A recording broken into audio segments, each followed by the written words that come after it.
tell me your name, and I'll edit that into the theme song.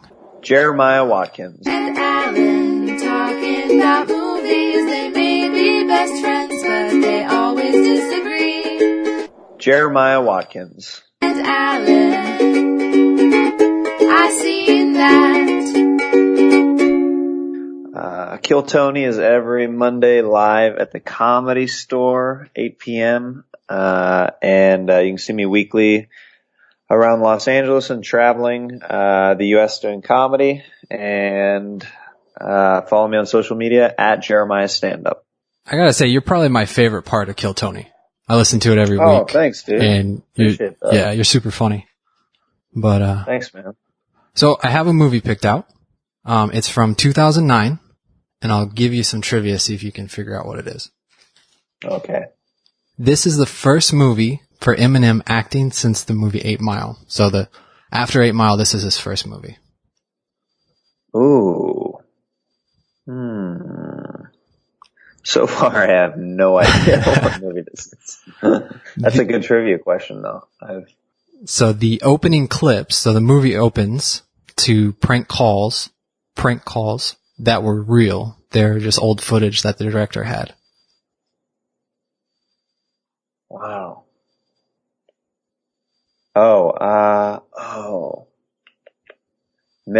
You know what? I already know what movie this is. What do you think it is? It's Funny People. Yes. Yeah. Have you seen this? Well, that's our show, folks. Thank you so much for stopping by. Have you seen Funny People? Yeah, I love that movie. Yeah. So I've seen it twice. The second time was actually today, because the first time I saw it, I did not understand it.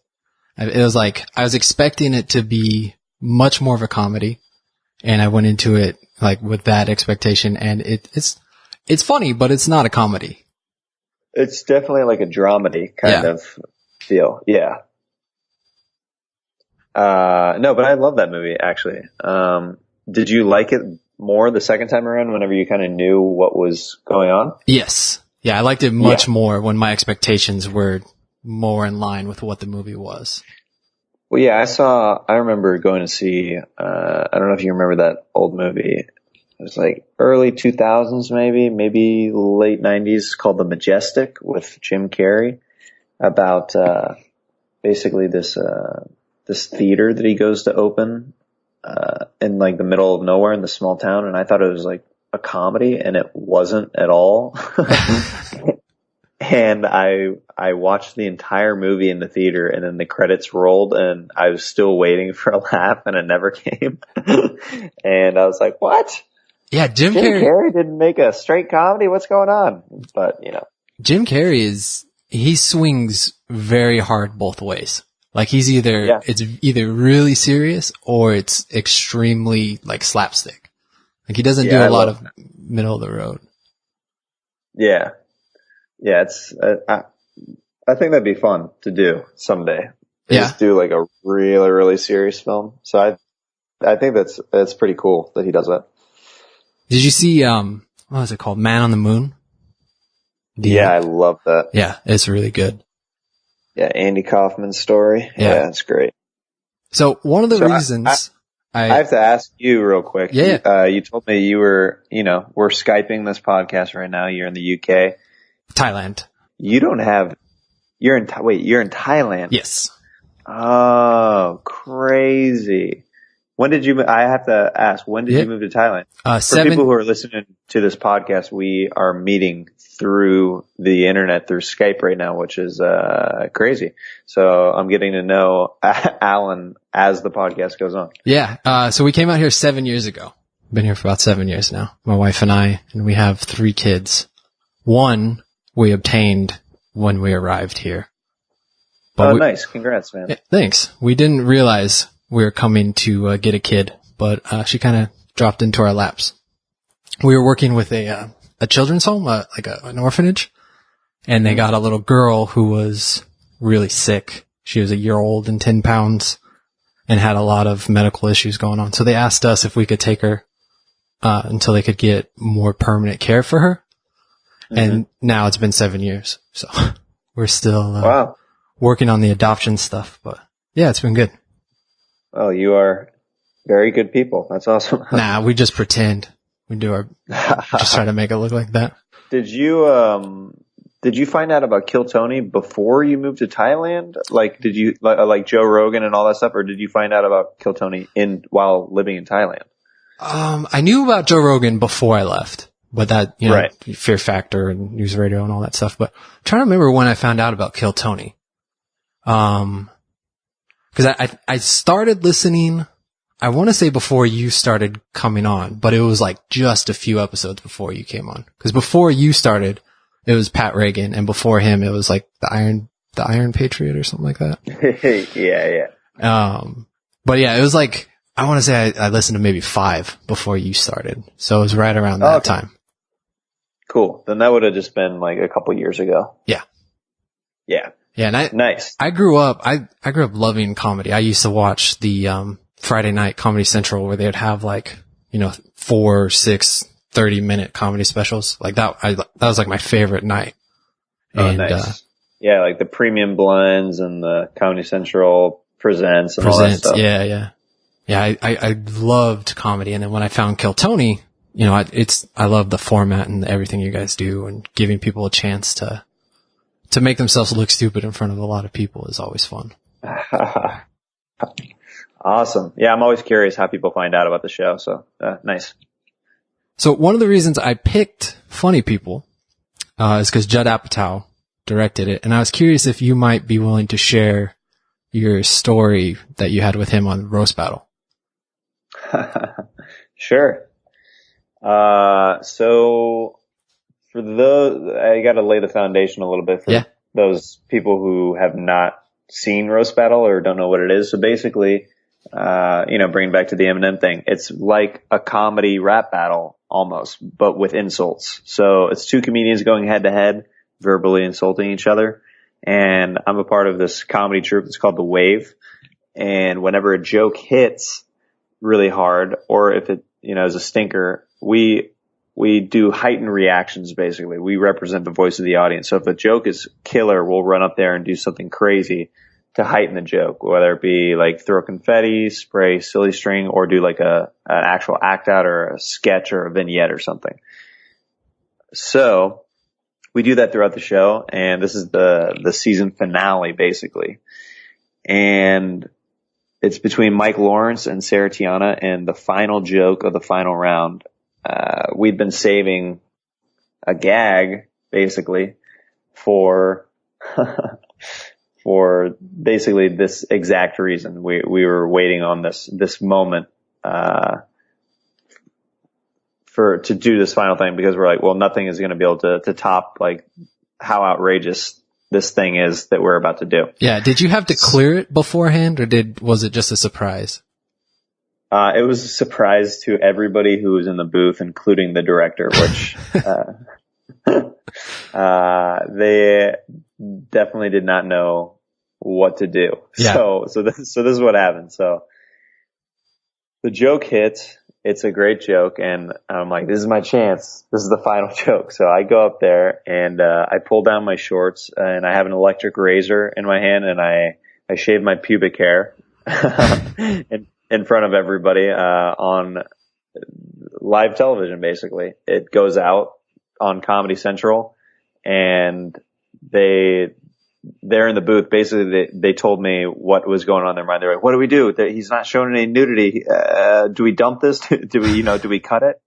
And they're like, just let it happen.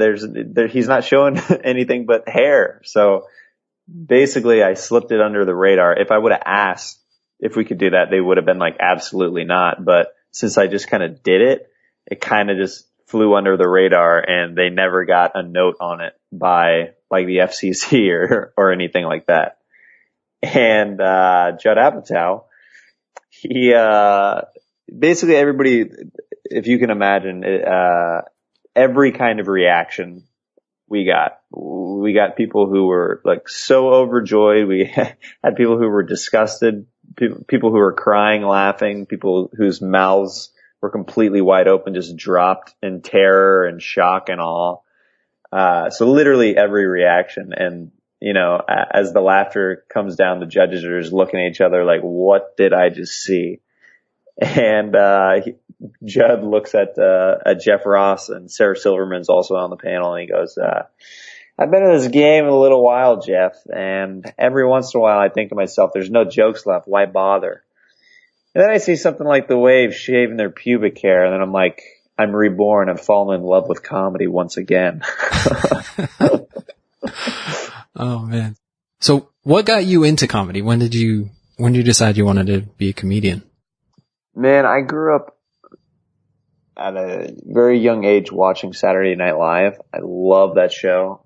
I've been a diehard fan of that show for years. So I grew up like in the, in the very, early mid 90s watching guys like Chris Farley, David Spade, Adam Sandler, Chris Rock, Rob Schneider, Norm Macdonald, that era of SNL. And then, a little bit later it was like the Will Ferrells, the Sherry O'Terrys, Chris Kattan, all of that. And, I didn't think that it was possible as a kid. It just seemed like such a foreign possibility that, I just kind of like kept note of it. I was just like in love with the show. So as a kid, I wanted to be a doctor, actually. I wanted to be like a pediatrician. I'm like, kids are fun. I could make really good money being a doctor. Why not? Let's do that. But as I got older, I was like, oh, I'm horrible at doctoring. Did you get a lot of opportunities to practice? Yeah, I had about 3 open heart surgeries at 12 that, were pretty intense. Well, I did in 8th grade, I actually went and shadowed a pediatrician. I actually went for a day and, followed around a pediatrician and took notes for a report and all that stuff. And then as I got older, I was like, I can't do this. And I'd always wanted to do like acting so it was like between being a doctor or an actor. And then as I got a little bit older, I was like, oh, I think this comedian thing is actually obtainable, because I started finding out about where guys came up and how they did it. Like guys like Chris Farley, who went to Second City in Chicago and IO and stuff like that. And, there's improv schools that you can start training at. So once I found that out, that's really what shifted it to me. I really got into filmmaking and doing comedy sketches in high school, and I'd been acting my entire life. And in high school was whenever I made like the definitive choice, like, oh, I think I can actually do this and make a career out of this someday. So I kind of figured it out around sophomore year of high school that I was going to make that happen. When did you do your first show? When did you do your first open mic? I didn't do my first open mic till January of 2010. So I'm coming up on almost 8 years of doing stand-up. But yeah, I was in Los Angeles whenever I did my first open mic. And I'd been taking improv classes in Kansas City before that, but until I moved to California, I hadn't done stand-up comedy. So if there was someone that you could just carbon copy their career of to follow, like if you could go through the same path, what comedian would you want to follow? Does that make sense? Is that Yeah. I think it would probably have to be somebody like an Adam Sandler or a Ben Stiller, or Steve Martin has had a really cool career as well. The main reason why I always usually pick Adam Sandler is I really like how he was a stand-up. He did Saturday Night Live, and then he went on to make and is still making movies. Even though like people argue the quality. What do you think? Do you like him? I like some of them. Some of them I think that he's just having fun, and it's the audience that he's making it for is definitely not my audience. Yeah. I think some of them are specifically for little kids, and I think that that's why they get such harsh reactions from critics. Is it's very like simple humor, like some of the stuff that he's currently making now. Yeah. But I can still consider him like a juggernaut and a legend in the industry. So he gets to do whatever he wants, and he gets to work with his friends, and he includes his friends and family. And I think that's like the coolest thing to be able to do. That is just, write scripts, shoot them, put the people who you want to work with, and that and you're friends with, and just have fun with them and create content like that. That sounds like the best thing ever. So I think Sandler would be like an amazing guy to have a similar career path like. And, what I really like him in Funny People. Well, his acting is really good. Yeah. In that. It's really, you watch it and have you seen Punch Drunk Love? Yeah, that's another one that I saw around the same time. And I just was expecting something completely different. I haven't gone back to that. I remember. Yeah, you need to go back to that because it's, if you have the wrong expectations for that movie, obviously you'll be like, oh, what is this? What's going on here? But man, he's so good in that. Yeah. It's interesting how comedians are so good at being dramatic. Like you would expect that, oh, they're just funny people. Like they're always laughing, but funny is the other side of the coin of, sadness or brokenness or, just having a tough life. Like it's a shield to. And that's what I wanted to talk to you about today, Alan. Let's get into the thick of it on this next part of the podcast. I got a lot of stuff going on, buddy. Do you relate to the people in Funny People, or are they kind of an extreme version of what you see? There's definitely a lot of real elements that are the different characters. Like the guy who, the character, I think Seth Rogen's character, he holds back from telling Jonah Hill's character that he asked both of them to do the writing thing, that he kept it for himself. I feel like that kind of stuff, like, it's easy, like, to kind of compare and get jealous of other people, like, of opportunities out in LA. And I feel like that's something that I could definitely see a comedian doing to another comedian. Like, hey, do you guys want to write? It was like, yeah, I want to write. And they never mention it to their friend. I feel like that's like a real thing that probably they drew from where they got that idea. And then I related so hard to inviting friends to a show that I'm excited about and then me bombing in front of them. I mean, it's just the worst. Like whenever I was starting out, like that would happen. Like that happened multiple times whenever I invited a bunch of friends to come out and see me. And then I just have like the worst set in front of them. And I'm just like, well, now I have to look at them after the show and they have to be like, yeah, that was something. Keep going for it. It's just rough. It's just like one of those growing pains of doing comedy that you're just like, oh, back to the gym, I guess. I got to hit more open mics and get better at my craft. Did they do a lot of bringer shows in LA? Is that where you started? Los Angeles? Yeah, that's where I started. It's funny. They do, hopefully it's a thing that will eventually phase out, but the first couple shows that I did at the Comedy Store were bringer shows, and bringer shows, for people who don't know, who might be listening, are you have to bring a certain number of people to get on stage. So it doesn't matter what your talent level is. You can be just starting out, but if you bring 10 people, you're going to get on that stage. And that's how they kind of con people into doing the shows. It's like, oh, don't you want to perform on the world famous Comedy Store stage? Well, bring 10 people and you can too. Like that kind of mentality. Yeah. So I started off, I did a few bringer shows, and then I did really well at them. And there's some comedians who were kind of looking out for me. They're like, hey, Jeremiah, don't do those, man. Like, you're above that. Like, you shouldn't be messing with those. You just need to get shows the organic way, and people will just book you for your talent, not having to bring people. And, I figured it out after a few shows and got out of it, luckily, pretty quickly. Yeah. It seems like that's how, there's shortcuts into things like that, but they always dead end really quick. Like, you can skip a couple steps, but then you're stuck in that, you can't really progress past a certain point. It seems. I could be completely wrong, but.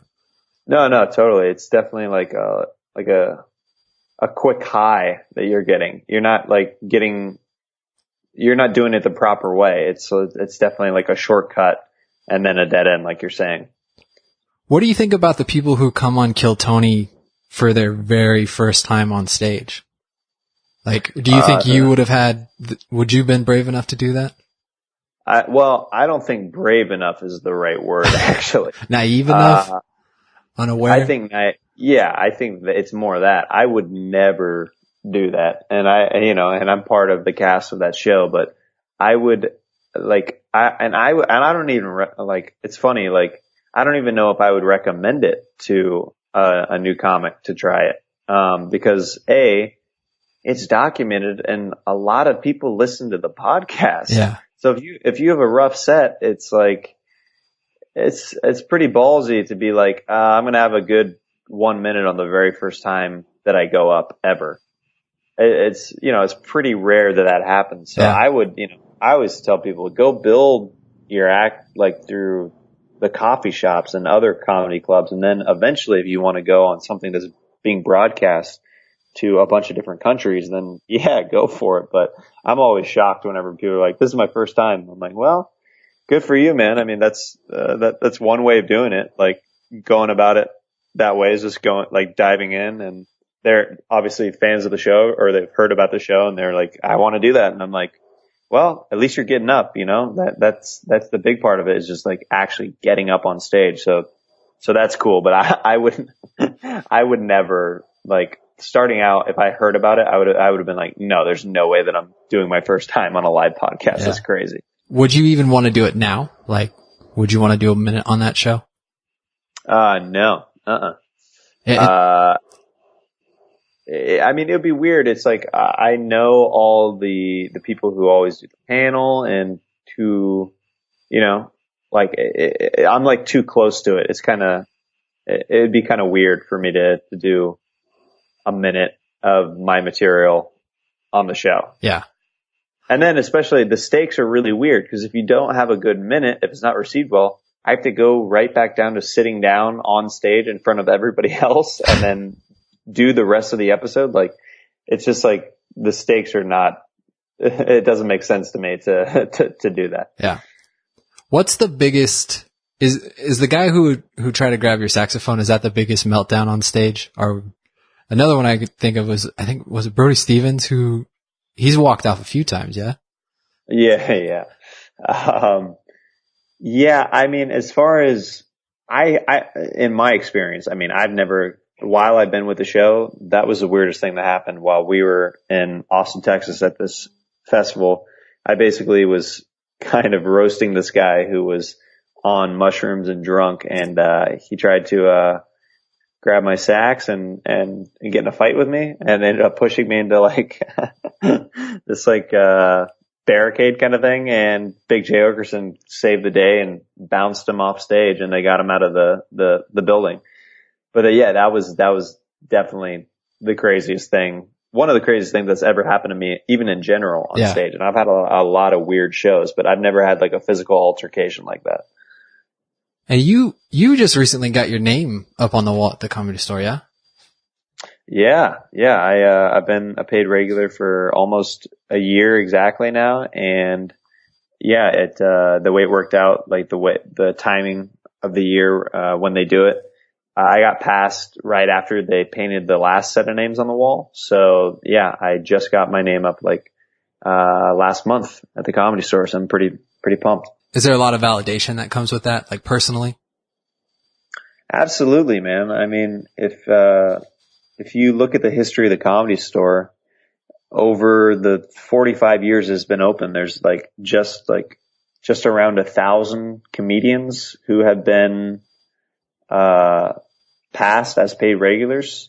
So it's if you think about it, it's a very small group of individuals who have been able to obtain that milestone. So it means a lot. And then you look on the walls and you see names like Richard Pryor and Jerry Seinfeld and George Carlin and Jim Carrey and Steve Martin and Chris Rock.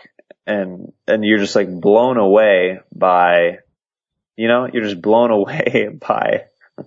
the people who did it before you, and you're striving to be that. And so it's a real big feather in the hat to be able to say that I'm among this elite group of comedians who we all know and love and who we've grown up with, Yeah, no, that's really cool, man. Yeah, it was a huge honor, and definitely, definitely like a milestone in my life. It was pretty incredible. Yeah. Well, so we have a rating scale for these movies. We didn't really talk about this movie at all. I didn't quite intend just to interview you, but I appreciate you answering my questions. Oh yeah, for sure. So if Funny People comes on, you're just like flipping through the channels and Funny People comes on, what are you going to do? Are you going to watch it? Are you going to, start it over, change the channel, do something else, invite people over? What would you do if it came on TV?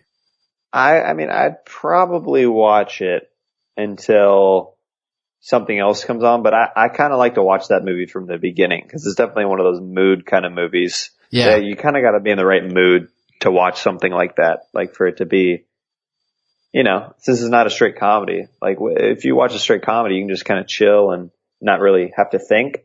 But with that movie, you're like, oh man, I gotta feel certain things too. Yeah. It's a ride. So I just watched it today, so it'd probably be a while before I watch it again, but it's definitely one I'd probably rewatch at some point in my life. Yeah, it's a great film. So do you want to give me your plugs again? Yeah, check me out on social media across the board at Jeremiah Stand Up. I got a bunch of videos and stuff online at jeremiahwatkins.tv. And, just look out for Kill Tony every week. Roast Battle. We should be announcing some exciting news about Roast Battle soon. And also going to be on the upcoming season of Crashing on HBO. So look out for that. And dude, Alan, thank you so much for having me, man. Yeah, thank you. I really appreciate you coming on.